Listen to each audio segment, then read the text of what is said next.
Hello guys, welcome to अभियान IAS academy. कैसे हो आप सब गाइस? आप लोगों ने दिवाली बहुत अच्छे से मनाई होगी, आई होप। लास्ट क्लास में हम लोगों ने दिवाली से जस्ट एक दिन पहले हम लोगों ने एक नई यूनिट स्टार्ट करी थी, दैट इज़ कॉल्ड ऑडिटिंग। तो जिन लोगों ने वो प्रीवियस वीडियो नहीं देखी है दिवाली के चक्कर में, तो आप प्रीवियस वीडियो को ज़रूर देखें। उसमें हम लोगों ने बेसिक इंट्रोडक्शन पार्ट जो है वो कवर कर रखा था। आज हम उसके आगे का पार्ट कंटिन्यू करेंगे। तो जो लोग हमारे चैनल पर न्यू हैं वो हमारे चैनल को लाइक करें, शेयर करें, सब्सक्राइब करें, और जितने भी अपने फ्रेंड सर्कल, नियर डियर, अड़ोसी पड़ोसी, रिश्तेदार, जितने भी आपके जान पहचान के हैं, उन सबके साथ में वीडियोस को ज़रूर शेयर करें, ताकि इससे रिलेटेड जो भी नोटिफिकेशन है वो आपको मिलते रहें। Very good. सो चलिए आज की क्लास हम लोग स्टार्ट करते हैं। यूनिट चल रही है हमारी ऑडिटिंग। ऑडिटिंग का जो बेसिक इंट्रोडक्शन है वो मैं लास्ट क्लास में ऑलरेडी कवर कर चुका हूँ, लेकिन फिर भी जो लोग हमारे चैनल पर न्यू हैं, जो लोग हमारी वीडियो को पहली बार देख रहे हैं, उनके लिए मैं थोड़ा सा इंट्रोडक्शन कवर करूँगा। ओके, चलिए। सो ऑडिटिंग का जो बेसिक है वो मैंने आपको लास्ट क्लास में बताया था कि ऑडिटिंग का मतलब होता है कि जैसे मान लो आपने कोई अपने फाइनेंशियल स्टेटमेंट बनाई।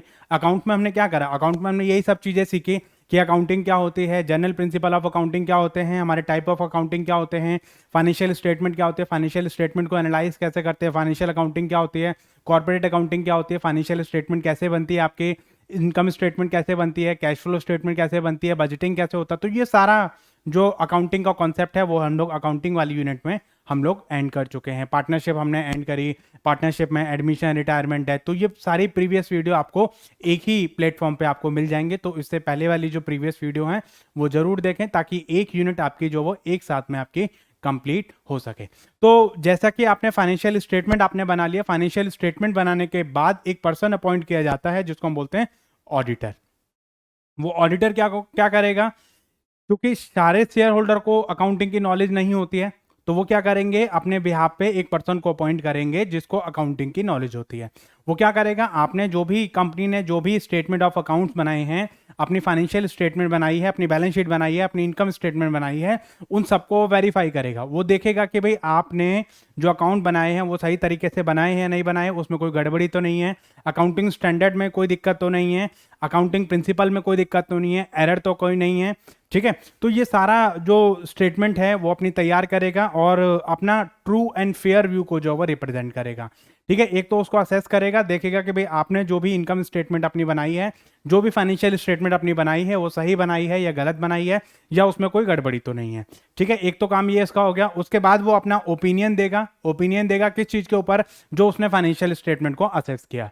मतलब उसने देखा कि भाई फाइनेंशियल स्टेटमेंट ऐसे ऐसे इन लोगों ने इस तरीके से बनाई है, तो अपना ओपिनियन जाके बताएगा किसको? किसको बताएगा? शेयर होल्डर को, कि भैया इस कंपनी में ये तरीके से आपने जो अकाउंट्स बनाए हैं इन्होंने, और इसमें ये दिक्कत इनकी है। तो जो भी उसको ओपिनियन रहता है वो इंडिपेंडेंट पर्सन होता है, इंडिपेंडेंट ऑडिट करता है, और उसमें कंपनी का कोई जोर जबरदस्ती नहीं होती है। वो कोई भी अकाउंट और कोई भी चीज़ जो वो आपसे मांग सकता है, आपसे पूछ सकता है कि लाओ भैया इसका वाउचर दिखाओ, इसकी जो वो स्टेटमेंट दिखाओ, इनकम स्टेटमेंट दिखाओ, बैंक स्टेटमेंट दिखाओ, cash in hand, cash at bank, आपने जो बिल्डिंग दिखा रखी है, प्लांट मशीनरी इक्विपमेंट जो स्टॉक दिखा रखा है, उसकी वैल्यूएशन करेगा। तो ये सारा जो सिस्टम है वो कभी भी किसी भी अकाउंट को जाके वेरीफाई कर सकता है, मांग सकता है। वो बोल सकता है कि भैया आप जरा ला के दिखाइए कि ये आपका इसका वाउचर कहाँ है, क्रॉस वेरीफाई करेगा रिलेटेड पार्टी से, आपसे पूछेगा कि भैया पार्टी कौन कौन सी है, उनका नंबर दीजिए और उनकी स्टेटमेंट दीजिए, तो वो पार्टी से वेरीफाई कर लेगा, वाउचर से मिलान कर लेगा। ठीक है, कैश वाउचर आपके क्या क्या हैं और आपके जनरल वाउचर क्या क्या हैं, तो उससे रिलेटेड आपकी जो भी ट्रांजेक्शन हुई है वो सारी ट्रांजेक्शन आपसे पूछ लेगा। ठीक है, ओके। तो यहां पर ऑडिटिंग क्या होता है? एक सिस्टमेटिक प्रोसेस होता है। ये मैंने आपको लास्ट क्लास में भी बताया था कि ऑडिटिंग एक सिस्टमेटिक तरीके से चलता है। ऐसा नहीं है कि जब जहां से मन करे वहां से आपने कर लिया। ऑडिट का एक सिस्टम होता है, एक तरीका होता है, एक टाइम पीरियड होता है, एक कॉस्ट होती है ऑडिट की, जो कि पहले से ही प्री डिसाइडेड होते हैं कि भाई इतने टाइम के लिए आपका ऑडिट रहेगा। ठीक है, इंडिपेंडेंट वर्क होता है। इंडिपेंडेंट वर्क इसलिए क्योंकि यहां पर जो वो कंपनी का जो वर्क है उसको इंडिपेंडेंटली क्या करेगा? एग्जामिन करेगा, और इस पे कंपनी का कोई दबाव नहीं रहता है। जैसे इंटरनल पर्सन में तो क्या रहता है, कंपनी जो पर्सन इंप्लॉय रहता है उसको कंपनी कह सकते हैं कि भैया आप ऐसे करो, ऐसे करो, ऐसे करो, आपको ये करना चाहिए, ये करना चाहिए, because you are the employ of the company, otherwise I will fire you, right? So here the auditor is a independent person who examine the financial statement and free to express their opinion on whatever he feels about the financial statement, right? So यहाँ पर accounting and other underlying data, मतलब accounting और other data से related जो भी आपका data है उनको एग्जामिन करेगा, ठीक है। अपनी जो इन्फॉर्मेशन है उनको वेरीफाई करेगा, आपसे इन्फॉर्मेशन पूछेगा कि भैया ये डेटा जो है वो किस डेट का है, इसका डुप्लीकेट वाउचर तो नहीं है, उसका वाउचर नंबर और ये सारी चीज़ें क्रॉस वेरीफाई करेगा सिस्टम से और आपके जो फिजिकल वाउचर हैं उनसे, right. To give an opinion in an audit report, मतलब ऑडिट रिपोर्ट जो है एक इसके पास एक ऐसा हथियार होता है जिसमें वो अपने दिल खोलकर रख देता है और बता देता है कि भैया मैंने जब इनकी फाइनेंशियल स्टेटमेंट को एनालाइज किया तब मैंने क्या क्या चीज़ें देखी। तो वो जो चीज़ें उसने देखी, जो चीज़ें ऑब्जर्व करी, वो सारी चीज़ें अपनी जो वो अपना बता देगा। अदरवाइज वो ये भी बता सकता है कि भाई क्या क्या चीज़ें गलतियां थी, क्या क्या मिस्टेक थी इनकी, क्या क्या इनमें जो वो कमियां थी, तो वो कई बार वो रेक्टिफाई करवाता है, बोलता है कि भाई ये चीज़ इसमें नहीं जानी चाहिए, इसमें जानी चाहिए। तो ऑडिट करने का जो काम होता है वो ये होता है। इसके साथ साथ उसका जो काम होता है वो ये भी होता है to detection and prevention of fraud and error. ये सेकेंडरी ऑब्जेक्टिव में आता है आपका। ये मैंने ऑब्जेक्टिव आपको मैंने लास्ट क्लास में बता दिए थे। तो वहां पर वो क्या करते हैं कि अपना जो भी ओपिनियन रहता है वो ओपिनियन एक्सप्रेस करेगा प्राइमरी ऑब्जेक्टिव में, चीज़ों को एनालाइज करेगा, अपने अकाउंटिंग जो डेटा है उसको एनालाइज करेगा, एनालाइज करने के बाद अपना ओपिनियन देगा। This is the primary objective. Secondary objective क्या है? Detection and prevention of fraud and error.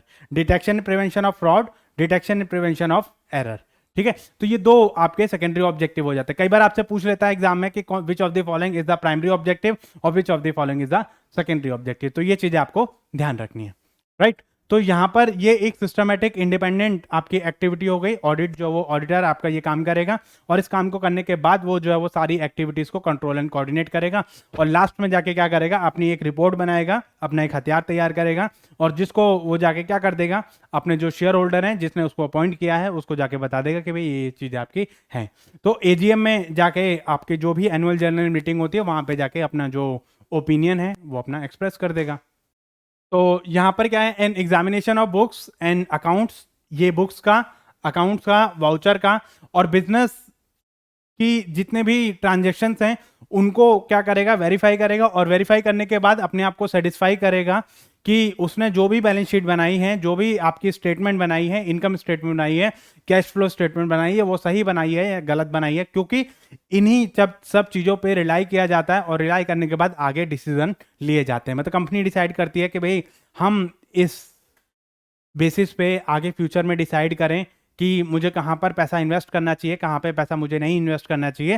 तो ये कंपनी यहाँ पर डिसाइड करती है। उसमें ये भी देखेगा कि उसमें करेक्ट एंड फेयर व्यू जो अपना रिप्रेजेंट करेगा, देखेगा कि जो भी उसने बैलेंस शीट बनाई है वो सही तरीके से बनाई है या नहीं बनाई है, ठीक है। तो ये सारी चीज़ें अपनी जो भी इंफॉर्मेशन उसको रिप्रेजेंट करनी चाहिए, वो इस इंफॉर्मेशन उसने रिप्रेजेंट करी है या नहीं करी है। तो ये चीज़ें हमारी यहाँ पर आ जाती हैं, ठीक है। एक और डेफिनेशन है, concern with the verification of accounting data, यानी अकाउंटिंग डेटा जो है उसको वेरीफाई किया जाएगा और डिटरमाइन किया जाएगा किस चीज़ के लिए, accuracy and reliability of accounting statement and the report. मतलब आपकी जो एक्यूरेसी है और जो रिलायबिलिटी है वो क्या है और किस तरीके से इन्होंने डेटा जो वो अपना रिप्रेजेंट करा है। तो ये रिपोर्ट आपकी अपने यहाँ पर तैयार करी जाएगी। तो ये रिपोर्ट तैयार करने के बाद ये जो सिस्टम है अपना यहाँ पे बनाया जाएगा और ये भी चीज़ देखी जाती है कि भाई हम उसकी एक्यूरेसी कितनी है, उसकी रिलायबिलिटी कितनी है, ये चीज़ें हमने यहाँ पर रिप्रेजेंट करी जाएंगी। चलिए, आज का जो हमारा टॉपिक है वो कौन सा है, टाइप ऑफ ऑडिट। देखो, ऑडिट हमारा कई तरीके का ऑडिट हमारा होता है। एक सिंपल ऑडिट आपका नहीं रहता है, इसमें कई सारी तरीके का आपके ऑडिट रहते हैं। अब ऑडिट में क्या क्या चीज़ें आपकी रहती हैं, ये चीज़ें हम लोग आज की क्लास में हम लोग डिस्कस करने वाले हैं। देखिए, स्टैट्यूटरी ऑडिट सबसे पहला होता है आपका स्टैट्यूटरी ऑडिट। स्टैट्यूटरी ऑडिट का मतलब होता है कि जितने भी कंपनीज हैं, स्टैट्यूटरी का मतलब होता है as per the law. As per the law मतलब ये जो है लॉ की रिक्वायरमेंट है कि भाई ये चीजें आपको करवानी ही करवानी है। स्टैट्यूटरी का मतलब होता है स्टैच्यू, स्टैच्यू मतलब law. As per the law इस चीज की रिक्वायरमेंट है और आपको ये चीजें करवानी ही करवानी है। मतलब लॉ कहता है आपका as per the companies act 1956 या as per the companies act 2013, ठीक है। तो ये चीजें एज पर द लॉ जिसमें बताया गया कि भाई ये चीजें मैंडेटरी हैं, आपको ऑडिट करवाना ही करवाना है। ये मैं आपको बताऊंगा कि कहाँ कहाँ पर आपको ऑडिट जो कंपलसरी है, इसकी मैं अलग से जो नेक्स्ट क्लास होगी वहां पर मैं डिस्कस करूंगा कि भाई क्या क्या चीजें आपकी कहाँ कहाँ पर इसमें डिस्कस होती है।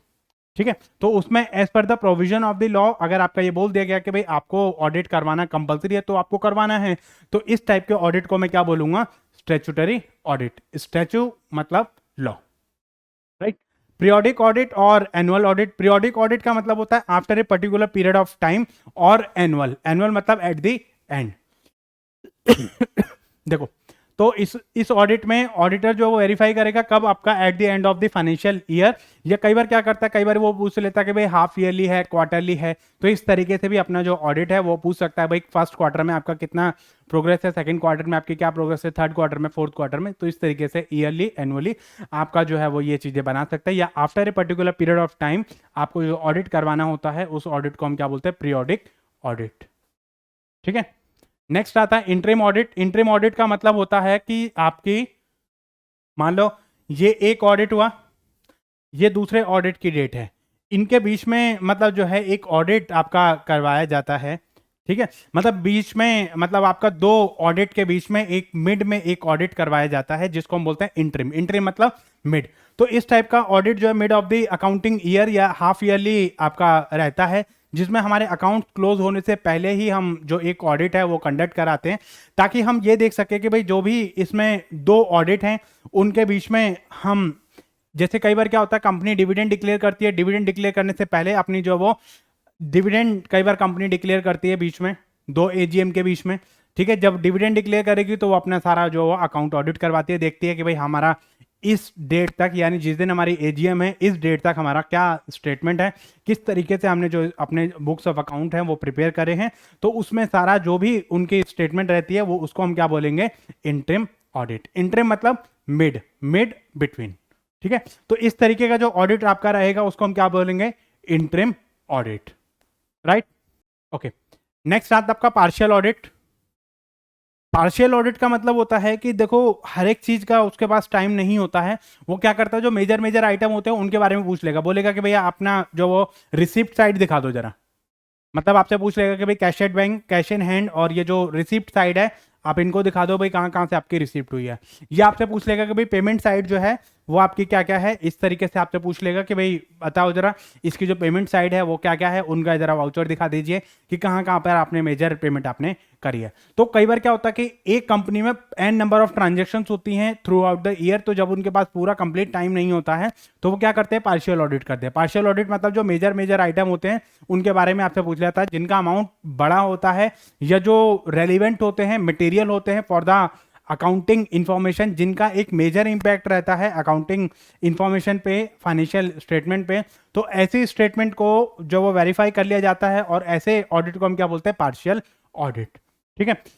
एक होता है balance sheet audit. Balance sheet audit का मतलब क्या होता है कि यहाँ पर आपकी जो बैलेंस शीट के हर एक आइटम को वेरीफाई किया जाता है, मतलब जिसमें आपका जो भी आइटम आपके बैलेंस शीट में आ रहे हैं, ठीक है, तो उसमें आपको जो क्या किया जाएगा, जैसे बैलेंस शीट में आपके जो जितने भी एसेट्स हैं, चाहे वो करंट एसेट्स है चाहे वो फिक्स एसेट्स है, जितनी भी आपकी लाइबिलिटी है, चाहे वो करंट लाइबिलिटी है चाहे वो अदर लाइबिलिटी है, तो उन सबको क्या करा जाएगा? वेरीफाई किया जाएगा। उनसे पूछा जाएगा कि भाई आपका ये एसेट्स है, अच्छा करंट एसेट्स है, लाइए दिखाइए कहाँ कहाँ पर आपकी एसेट्स है। तो ये सारा बैलेंस शीट में जितने भी आपके आइटम आते हैं उन सबको क्रॉस वेरीफाई किया जाता है, उनको डिटेल स्टडी करी जाती है और उसी पे अपने जो ओपिनियन है वो अपने दिए जाते हैं।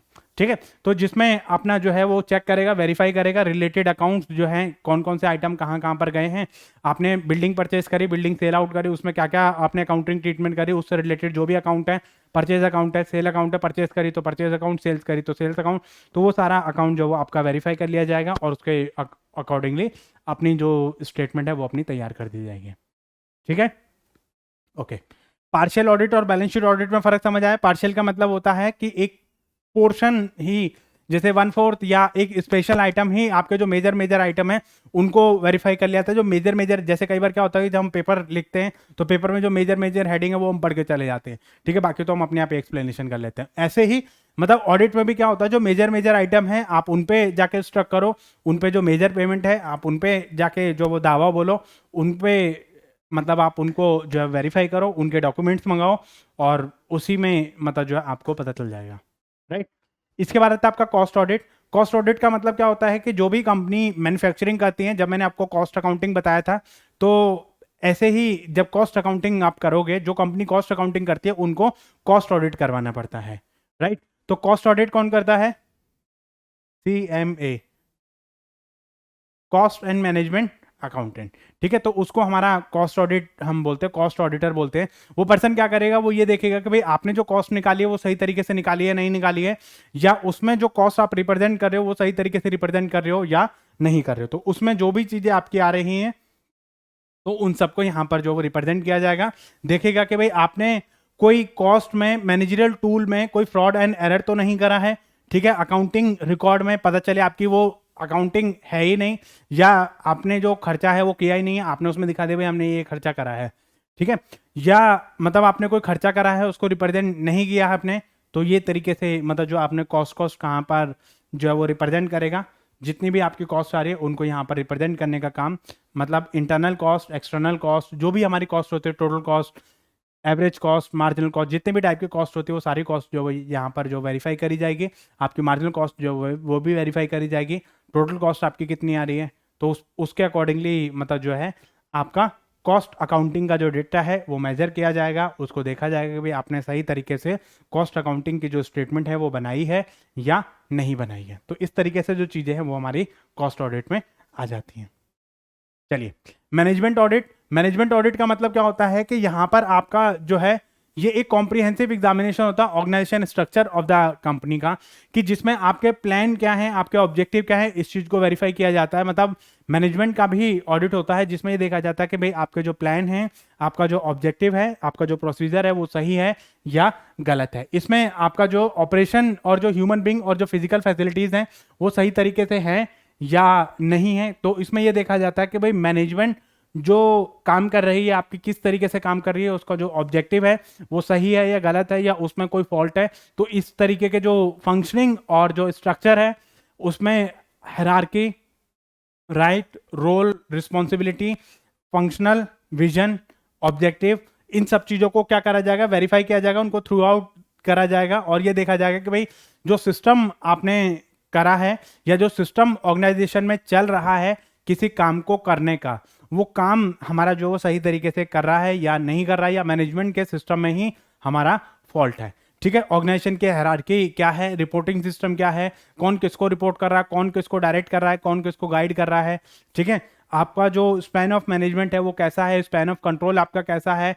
ठीक है, आपका डिविजनल जो है वो किस बेसिस पे है, आपके जो ऑब्जेक्टिव है, जो आपका फंक्शन है वो किस तरीके से परफॉर्म किया जा रहा है, आपका सिस्टम क्या है, आपका प्रोसीजर क्या है।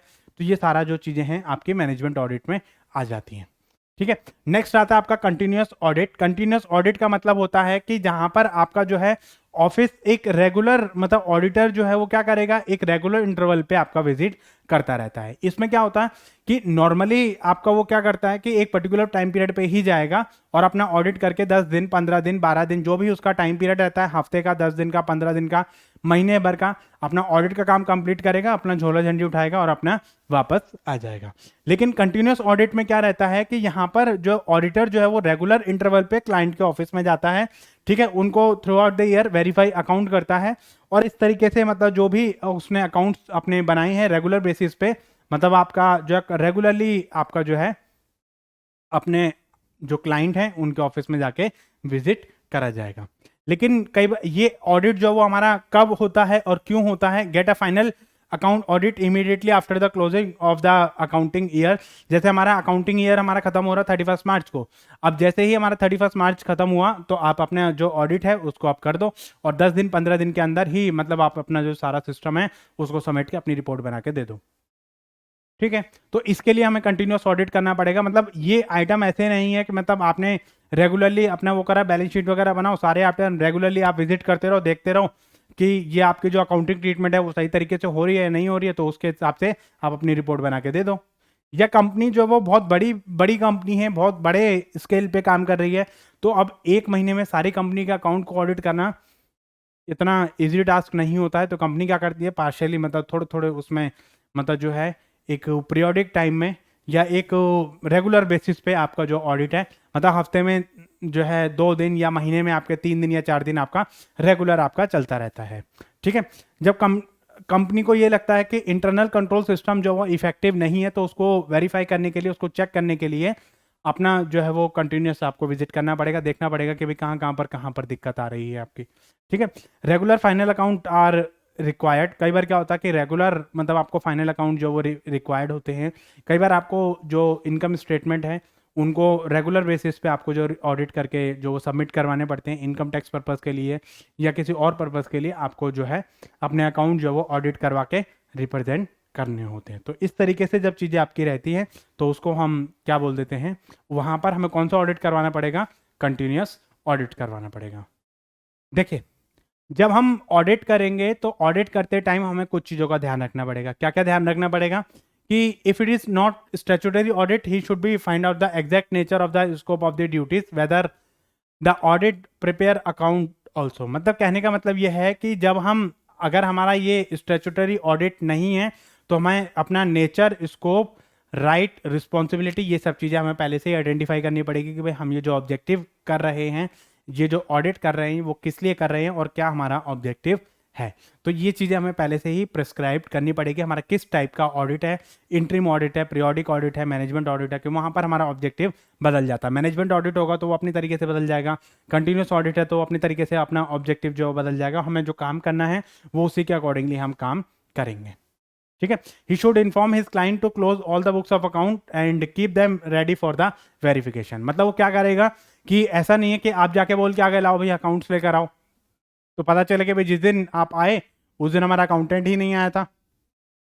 तो पहले से इन्फॉर्म करेगा कि भैया मैं इस तारीख से अपने ऑफिस में आऊँगा, ठीक है, और अपने जो अकाउंट्स हैं वो वेरीफाई करके रखिए और अपना जो जो ये डिटेल्स जो मुझे चाहिए वो पहले से ही मैं उनको मेल कर दूंगा और बोल दूंगा कि भैया ये अपनी जो फाइलें हैं वो निकाल के रखो। पता चले मैं वहाँ पे ऑडिट करने के लिए बैठा हूँ, ऑडिटर ऑडिट करने के लिए बैठा है और उसने फाइल मांग ली, आप सुबह से लेकर शाम तक लगा दिया, आपने फाइल ही नहीं मिली आपको। ठीक है, तो ये चीज़ें आपकी नहीं होनी चाहिए। He should acquaint himself with the nature of his client business. उसको पता होना चाहिए कि हमारा जो क्लाइंट है उसका बिजनेस किस टाइप का है, उसके जो बेसिक आइटम है वो किस तरीके से, क्या क्या नेचर ऑफ द बिजनेस कैसा है। ठीक है, तो उसमें जो बेसिक नेचर और किस टाइप का मतलब उसका बिजनेस है वो कैसा है, तो ये चीज़ें उसको पता होनी चाहिए। He should examine the efficiency of the internal control system. मतलब उसको पहले से ही इंटरनल कंट्रोल सिस्टम को वेरीफाई कर लेना चाहिए ताकि उसको ये पता चल सके कि भाई आपने ये जो आगे हमें कितनी मेहनत करनी पड़ेगी इसमें, तो वो चीज़ें उसको पहले से ही पता चल जाती हैं। He should obtain the name of the director, their power, duties etcetera. मतलब उसको ये पता होना चाहिए कि भाई जो आपके डायरेक्टर हैं वो कौन कौन से हैं, उनकी ड्यूटीज़ और उनके ड्यूटी आपकी अथॉरिटी, रिस्पॉन्सिबिलिटी वगैरह सब चीज़ें आपको पहले से ही पता होनी चाहिए। ठीक है, ताकि वो रिपोर्ट कर सके, उनसे पूछ सके कि भाई क्या क्या, अगर उनसे कोई चीज़ वेरिफिकेशन करनी है या कोई चीज़ करनी है तो वो उनसे डायरेक्टली जाके रिपोर्ट कर सके उनको। राइट, नेक्स्ट हमारा जो इम्पोर्टेंट टॉपिक है वो है हमारा ऑडिट प्रोग्राम। ऑडिट प्रोग्राम का मतलब होता है ऐसे ही जैसा हमारा नाम सजेस्ट कर रहा है, प्रोग्राम का मतलब होता है कि प्लान बना लेना। ठीक है, जैसे हम बोलते हैं ना प्रोग्राम हमने बना लिया, प्लान बना लिया हमने कि इस दिन जाएंगे, इस दिन आएंगे, इस दिन ये काम करेंगे, इस दिन ये काम करेंगे, हमारा प्रोग्राम सेट हो गया है। ऑडिट मतलब ऑडिट करने का प्रोग्राम। जब भी हम कोई काम स्टार्ट करते हैं तो उससे पहले हम अपना प्रोग्राम बनाते हैं। काम होने के बाद कभी भी प्रोग्राम नहीं बनाया जाता। तो यहाँ पर क्या होता है कि जब भी आप कोई ऑडिट स्टार्ट करोगे, ताकि हम जो है एक प्लान वर्क को जो है एक प्लान वर्क अपना तैयार करेंगे। ठीक है, ताकि भाई इस दिन हम अपना काम स्टार्ट करेंगे और इस दिन ये काम किया जाएगा, इस दिन हम ये मांगेंगे, इस दिन हम इस चीज़ को इस चीज़ पे जाएंगे, इस चीज़ हम ये करेंगे, इस दिन हम इस पे काम करेंगे। तो वो सारा जो काम है वो हम करेंगे ताकि हमारा जो डिले है वो ना हो पाए और हम डिटेल अपना जो स्टडी है वो अपनी कर सकें। मतलब एक तरीके से कहते हैं कि हम एक वेरीफाई मतलब जो है करना है हमें अकाउंट्स को, टाइम पीरियड हमारा इतना है और इतने टाइम पीरियड में हम कैसे कैसे उसको वेरीफाई कर सकते हैं। ठीक है, जैसे स्टडी प्लान बनाते हैं, स्टडी प्रोग्राम हम बनाते हैं, तो ऐसे ही हम यहाँ पर सारा जो स्ट्रक्चर है उसको कंडक्ट करेंगे, उसको देखेंगे कि भाई कौन सा काम किस तरीके से आपका करना है। ठीक है, ताकि हम अपना जो जितने भी अपना जो प्रोसीजर है उसको हम फॉलो कर सकें, ताकि उससे हमें डायरेक्शन मिल सके कि भाई ये जो काम है हमें इतने दिन में कैसे कंप्लीट करना है।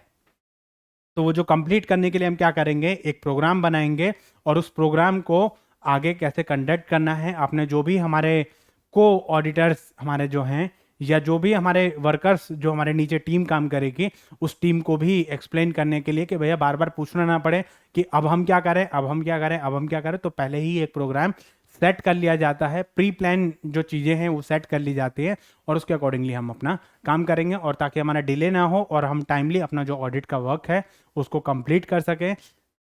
और लास्ट में क्या होता है कि आपका बहुत ज़्यादा फ्रस्ट्रेशन आपकी रहती हैं, ये रहता है कि भाई टाइम कम है, काम ज़्यादा है, तो उसके अकॉर्डिंगली हम सारा जो काम है अपना प्लान के अकॉर्डिंगली करेंगे। ठीक है, तो ये हमारा डिटेल प्लान होता है हमारा ऑडिट वर्क का। एक प्रोसीजर परफॉर्म हमारा जो है परफॉर्म किया जाएगा। ऑडिट प्रोसीजर हमारा क्या रहेगा जिसको हम फॉलो करेंगे? Verification of each and item, financial statement, giving the elimination time required. मतलब आपका जो एस्टिमेटेड टाइम कितना रहेगा, जैसे 15 डेज है हमारे पास और 15 डेज में हम ये काम कंप्लीट करना है, तो हम इसको स्टार्ट कैसे करेंगे? पहला दिन हमारा ये रहेगा, उस दिन हम सारी टीम को बुलाएंगे और उसमें हम ये काम करेंगे अपना, उसको बता देंगे कि भाई एक बंदा हमारे पास रहना चाहिए, हमें सिस्टम की रिक्वायरमेंट होगी, हमें इस चीज़ की रिक्वायरमेंट होगी, आपके बैलेंस शीट, फाइनेंशियल स्टेटमेंट, ये सब चीज़ें हमें जो वो चाहिए, इससे रिलेटेड वाउचर और ये जो चीज़ें हैं वो हमें सारी चाहिए। तो वो सब हम एक दिन में ही अपना सारा जो अपना प्लान बना लेंगे। उसके बाद सारी टीम को हम काम पे लगा देंगे और सारा जो पर्सन है वो हमारा कितने पर्सन की टीम रहेगी, किस टाइम तक आएगी, किस टाइम हमारा जाएगी, क्या क्या शेड्यूल हमारा रहेगा और हमारा वेरिफिकेशन का टाइम क्या रहेगा, तो ये सब चीज़ें ताकि कोई दिक्कत ना हो, तो इसके लिए पहले से ही प्रोग्राम हम बना लेते हैं। ठीक है, तो ऑडिट प्रोग्राम हमारा जो है क्या हो गया, कि स्टेटमेंट हो गया जिसमें हम इंस्ट्रक्शन देते हैं, गाइडेंस देते हैं ऑडिट स्टाफ को और ऑडिट प्रोसीजर के बारे में कि भाई हमारा जो ऑडिट जो है वो हमारा किस तरीके से कंडक्ट किया जाएगा और कैसे हम उस पर वर्क करेंगे। ठीक है, एडवांटेज क्या होते हैं इसके, हम क्यों ऑडिट प्रोग्राम बनाते हैं? एक तो हमारा टाइम जो है वो सेव हो जाता है, टास्क हम डायरेक्शन में पहले से ही मिल जाती है कि भाई हमें ये काम इसमें करना है, सबकी कंफ्यूजन दूर हो जाती है, जो भी डाउट्स रहते हैं वो सब दूर हो जाते हैं, सबको अपना अपना काम मिल जाता है। ठीक है, ये जो ऑडिट स्टाफ है वो क्लियर इंस्ट्रक्शन मिल जाती है उनकी ड्यूटीज के बारे में कि उनको क्या काम करना है और किस टाइम पे करना है, कैसे उसको कंप्लीट करना है। ठीक है, जो डिवीजन ऑफ वर्क आपका हो जाता है एक वेल ऑर्गेनाइज मैनर में, ताकि ये ना रहे अच्छा सारा काम हम ही करेंगे तो तुम क्या करोगे, अरे भैया हम ये काम करेंगे तुम्हें ये काम करना है। ठीक है, ये दिन इतने, ये काम जो है वो इतने दिन में हो जाना चाहिए, 2 दिन का मतलब 2 दिन, उसमें तीसरा दिन आपको नहीं मिलेगा, तो 2 दिन में आपको ये टास्क कंप्लीट करके देना है, तभी हम अपना जो ऑडिट का वर्क है वो कंप्लीट कर पाएंगे। ठीक है, इससे क्या होगा कि जो ऑडिटर है उसको मॉनिटर करने में हमारा रहेगा कि भाई हमने ये जो काम बनाया था अपना, जो इस काम को हमारा 20% तक काम जो इस दिन तक कंप्लीट हो जाना चाहिए था, अब हमारा काम कंप्लीट हुआ या नहीं हुआ, बाकी लोग जो हमारे किस तरीके से काम कर रहे हैं, तो ये करने में हमारा जो वो हेल्प करेगा।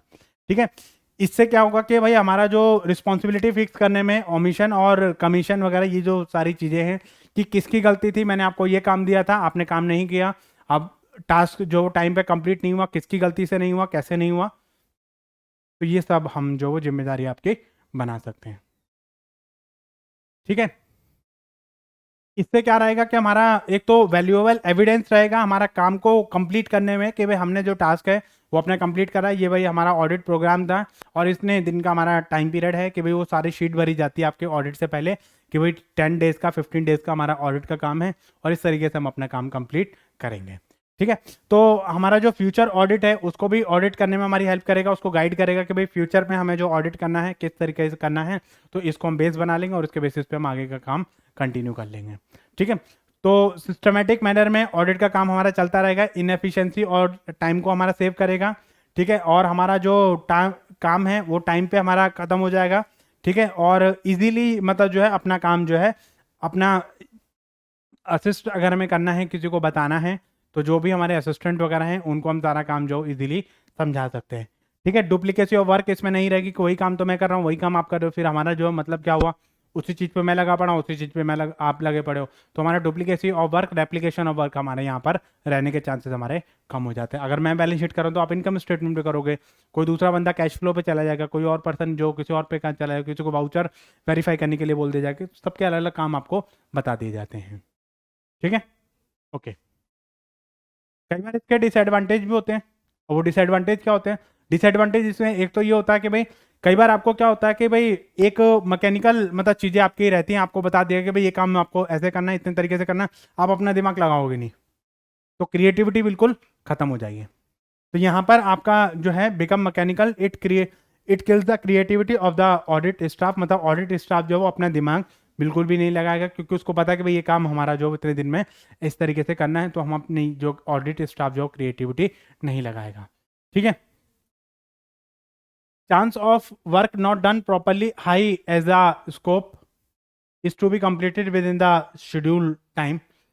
अब कई बार क्या रहता है कि हमें टास्क कंप्लीट करना है, अब हम जल्दबाजी में कई बार गलती होने के भी चांसेस रहते हैं। हमने क्या कर दिया, आधे से ज़्यादा चीज़ों को स्किप कर दिया और बोल दिया कि हाँ भाई चीज़ें ठीक है ओके।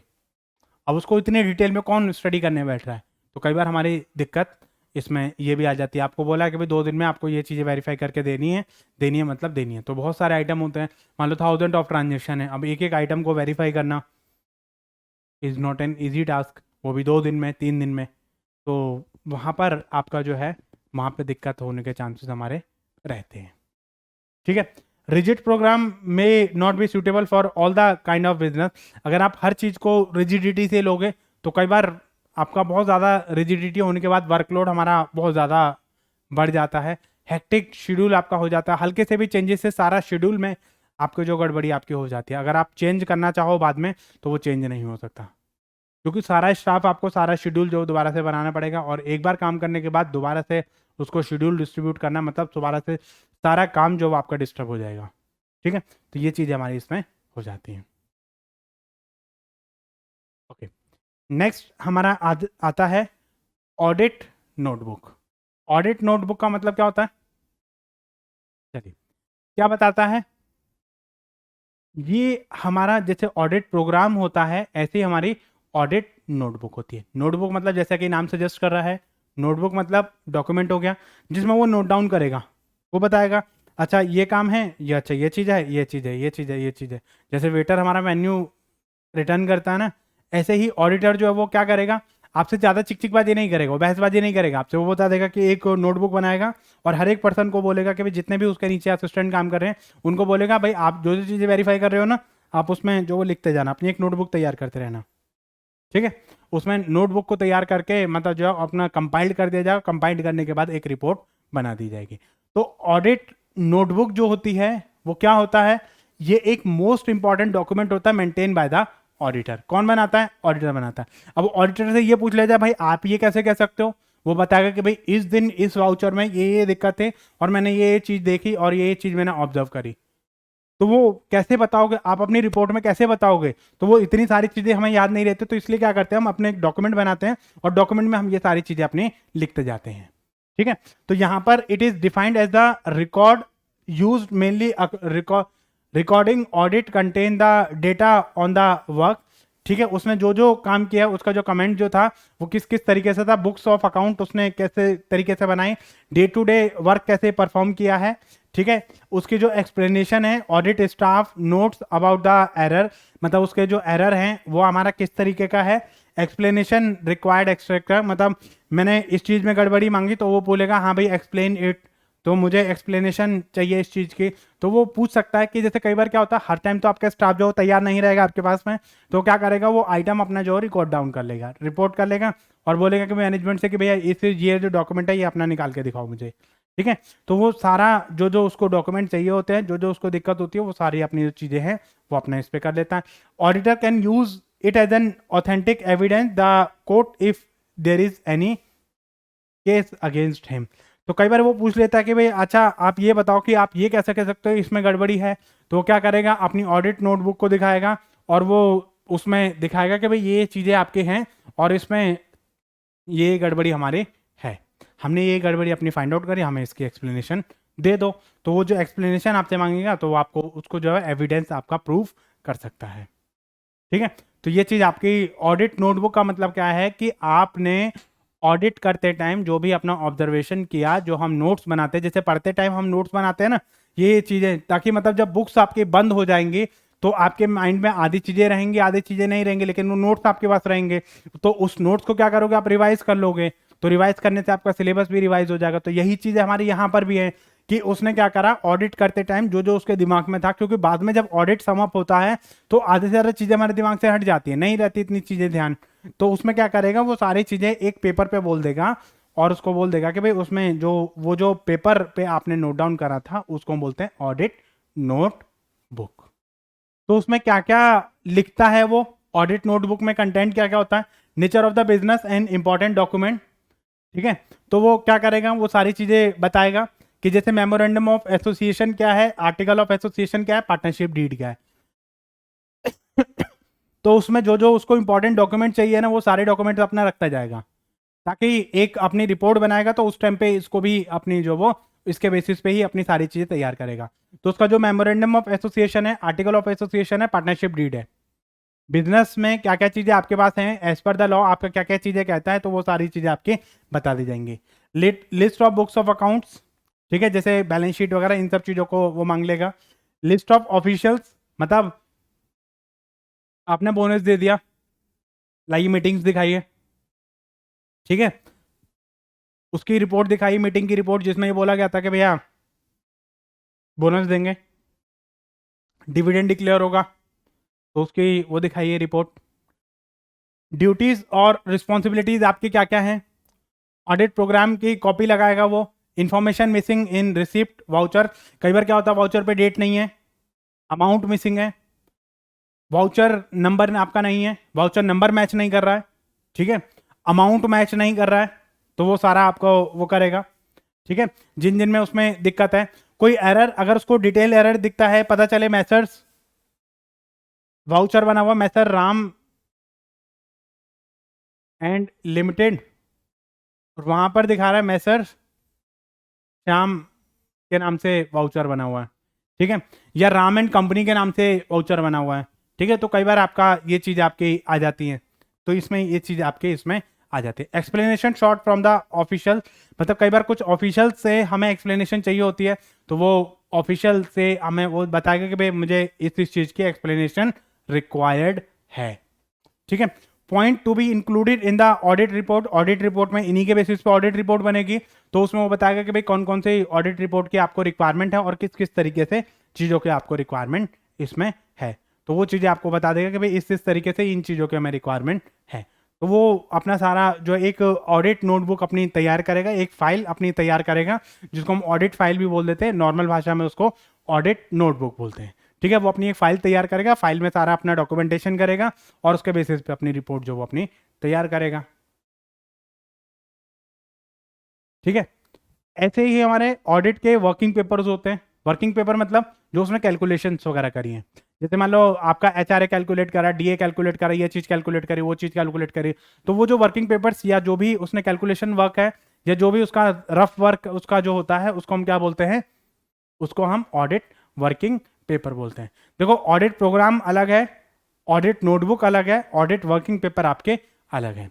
क्या कहता है, ऑडिट वर्किंग पेपर वो पेपर होते हैं that contain essential fact about the account which are being audited, ठीक है। उसमें फाइल एनालिसिस, समरी, कमेंट्स वगैरह और कोरस्पॉन्डेंट बिल्डअप, ये सारा जो course work of the audit में जो भी उसने बनाया या जो भी उसकी समरी वगैरह जो है वो अपना जो वर्किंग पेपर अपना नोट डाउन करेगा, और उसमें उसके अकॉर्डिंगली अपना सारा जो सिस्टम है, रफ वर्क जो हम तैयार करते हैं ना, वर्किंग वर्किंग नोट जो हम कहते हैं कि ये अमाउंट आपका कहाँ से आया, ये अमाउंट आपका इतना आना चाहिए, तो वर्किंग नोट जो आपके बनाते हैं तो उसको हम क्या बोलते हैं, वर्किंग पेपर, ठीक है।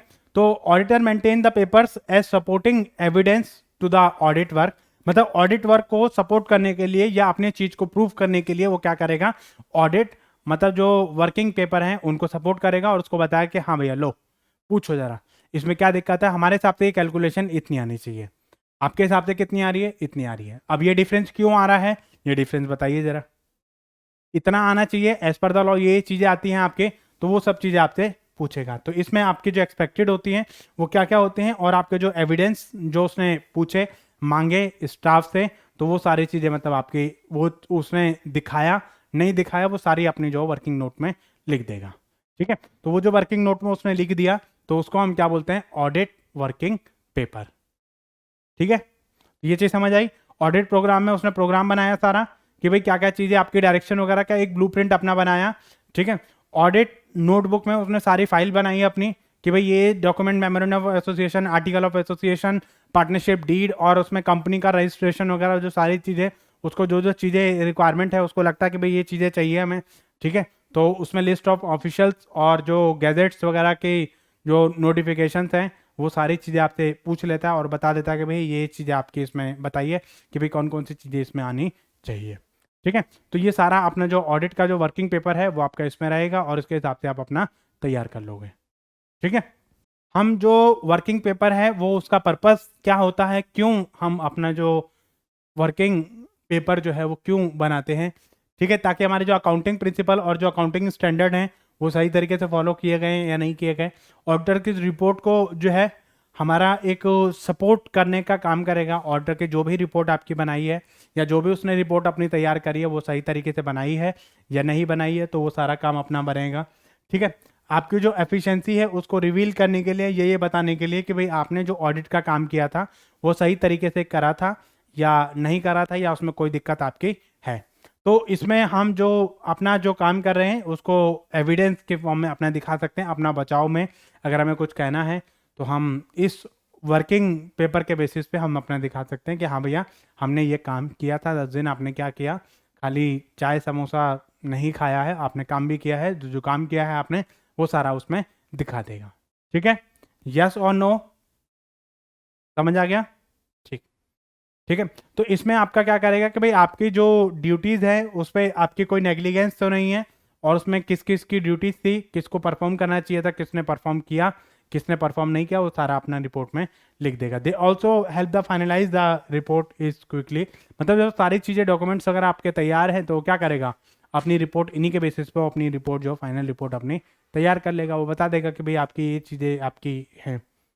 ठीक है, तो इसकी जो रिपोर्ट वो तैयार करेगा वो सारी चीज़ें हमारी इसमें आ जाती हैं। ठीक है, देखिए अब कुछ चीज़ें हमें ध्यान रखनी पड़ेगी जब हम वर्किंग पेपर हम अपना बनाएंगे तो उसमें क्या क्या चीज़ें हमें करनी पड़ेंगे। कंप्लीट होना चाहिए, it contain the necessary information. ठीक है, मैक्सिमम उसको यूटिलाइज कर सकें। ठीक है, उसमें जो जो मैक्सिमम टू मैक्सिमम जो इंफॉर्मेशन है हम उसमें लिख सकते हैं। ठीक है, प्रॉपरली ऑर्गेनाइज होनी चाहिए, ये नहीं कि एक पेज कहीं पर है, दूसरा पेज कहीं पर है, तीसरा पेज कहीं पर है, आपने जिसका जहां से मन करा वहीं से आपने पकड़ा उसको और स्टेपल कर दिया आपने, फिर आप ढूंढ रहे हो कि इसको सीक्वेंस नंबर से लगाओ, इसको यहाँ पे लगाओ, इसको यहाँ पे लगाओ, इसको यहाँ पे लगाओ। तो ऐसा नहीं होना चाहिए, ताकि वो डॉक्यूमेंटेड होनी चाहिए, साइंड होने चाहिए। ठीक है, इसमें आपका जो ऑडिटर जो है वो इसी के बेसिस पे क्वालिटी और working paper prepared by the under his guidance, मतलब जैसा उसने गाइड किया था वैसा काम आपका हुआ या नहीं हुआ, तो ये चीज आपकी जो क्वालिटी ऑफ वर्क है वो उस पर इफेक्ट करेगा। जैसा उसने बोला था वैसा काम आपका हुआ या नहीं हुआ। ठीक है, वर्किंग पेपर जो होते हैं वो कॉन्फिडेंशियल होते हैं, मैनेजमेंट आपसे नहीं मांग सकते लाओ भाई आपने क्या क्या लिखा है दिखाओ जरा, क्या लिख रहे हो आप इसमें से, तो बहुत ही कॉन्फिडेंशियल होते हैं। ठीक है, तो ये चीज़ आपको जो वो ध्यान रखना है। ठीक है, ये कॉन्फिडेंशियल डॉक्यूमेंट होता है। He should not be disclose the fact of the other, मतलब इसके बारे में हमें सारा नहीं बताना कि अच्छा ये आपसे ये गड़बड़ी हुई है तो हम आपको जो वो ये चीज़ें आपकी रहती है। कुछ चीज़ें डिस्क्लोज कर दी जाती है, कुछ चीज़ें डिस्क्लोज नहीं करी जाती है। ठीक है, अब जैसे मतलब वाइवा वाले सर आते हैं आपके, जैसे कॉलेज में आपका वाइवा होता है तो वाइवा में वो एक पेज पे लिखते रहते हैं, तो वो जो पेज पे आपके लिखते रहते हो तो आपको डिस्क्लोज थोड़ी करा जाता, आपको तो मार्क्स आपके बाद में पता चलते हैं। ठीक है, तो वो चीज़ें आपकी कॉन्फिडेंशियल रहती हैं। Doing so result the professional misconduct, इससे मतलब अगर आपके नंबर उसी टाइम पे बता दिए जाए तो ये प्रोफेशनल मिसकंडक्ट है। अगर उस टाइम पे ही सारी चीज़ें आपको डिस्क्लोज कर दी तो हमारा फायदा क्या होगा ऑडिट करने का, तो वो आपका प्रोफेशनल मिसकंडक्ट होता है। Working paper should be preserve properly because they are important document, मतलब इसको जो है प्रॉपरली हमें जो प्रिजर्व करके रखना है, संभाल के रखना है, क्योंकि ये बहुत ही इंपॉर्टेंट डॉक्यूमेंट होते हैं। ठीक है, और इनकी हमें आगे ज़रूरत पड़ती है, तो इसलिए हमें जो वो इन सब चीज़ों की रिक्वायरमेंट होती है और उसके हिसाब से हम इन चीज़ों को देखते हैं कि भाई कौन कौन सी चीज़ें आपके कहाँ कहाँ पर रहने वाली हैं। ठीक है, देखिए अब इसको रखेगा कौन, इसको रखेगा कौन, इस पे सबसे बड़ा बवाल रहता है।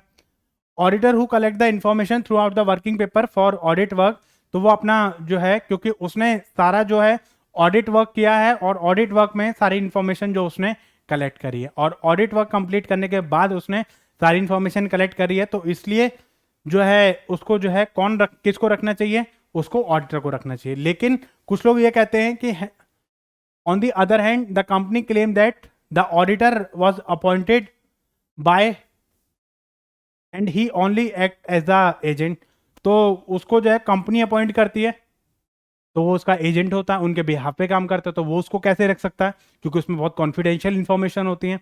ठीक है, तो all the document of the auditor has collected should be belong to the company. Several cases have the referred to the court regarding the ownership of the one of the cases. ठीक है, तो इसमें कई बार जो वो कई बार ये लड़ाई झगड़ा होता था कि इसको कंपनी रखेगी, ऑर्डर रखेगा, कौन रखेगा।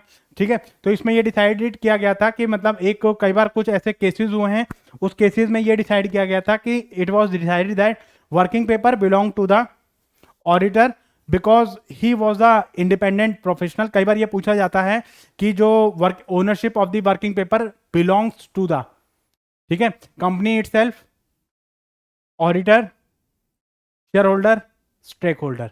ठीक है, तो वो जो है ऑडिट मतलब जो, क्योंकि ऑडिट जो है वो इंडिपेंडेंट एक्टिविटी होती है, तो इसलिए वो जो है इंडिपेंडेंट प्रोफेशनल होने की वजह से जो वर्किंग पेपर जो है वो कौन रखेगा, ऑडिटर ही रखेगा। ये चीज आपको ध्यान रखनी है। ठीक है, and he is not an agent of the client, क्योंकि उसको अपॉइंट किया है शेयर होल्डर ने, तो वो एजेंट मतलब जो है उनके बिहाफ पे वो जो वो काम करेगा। ठीक है, इसलिए मतलब जो है यहाँ पर ये डिसाइड करा गया था कि भाई ये जो है ऑडिटर की जो वर्किंग पेपर जो होते हैं वो कौन रखेगा, उसमें कंपनी जो वो नहीं रख सकती है, उसको ऑडिटर ही रखेगा। It must be belong to the auditor itself. ठीक है, तो ये चीजें आपकी इसमें आ जाती हैं। ओके,